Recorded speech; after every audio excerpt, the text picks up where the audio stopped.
আসসালামু আলাইকুম প্রিয় দর্শক, আপনারা অনেকেই প্রশ্ন করেন যে ইউটিউব শর্টসের এই যে আমরা এখান থেকে আমার একটা চ্যানেল আমি দেখতে পাচ্ছি 344 জন আমার সাবস্ক্রাইবার আছে এবং আমার ভিউ প্রায় 1,16,000, ওয়াচ টাইম হচ্ছে 195। বাট আমি যখন আর্ন সেকশনে যাচ্ছি তখন কিন্তু এখানে আমার কোনো ওয়াচ টাইম দেখেন ওয়াচ টাইম মাত্র ভ্যালিড ওয়াচ টাইম 17।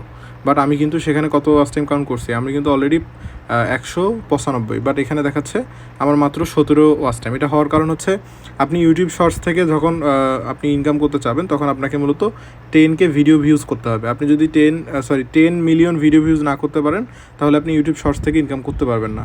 আর আপনি যদি ওয়াচ টাইমের বিষয়ে বলেন, আপনার শর্টস থেকে যে ওয়াচ টাইম আসে সেটা ওয়াচ টাইম হিসেবে কাউন্ট হয় না, শুধুমাত্র লং ভিডিওর জন্য ওয়াচ টাইম কাউন্ট হয়। তার মানে আপনার সাবস্ক্রাইবার 1000 হতে হবে শর্ট ভিডিওর জন্য, এবং 10 মিলিয়ন ভিডিও ভিউজ হলে আপনি মনিটাইজেশন করতে পারবেন, অন্যথায় পারবেন না। এবং লং ভিডিওর জন্য আপনি 4000 ঘন্টা ওয়াচ টাইম করতে হবে এবং 1000 সাবস্ক্রাইবার হলেই আপনি মনিটাইজেশনের জন্য অ্যাপ্লাই করতে পারবেন। আপনাদের আশা করি প্রশ্নের উত্তর আপনারা পেয়েছেন ইনশাল্লাহ। আজকে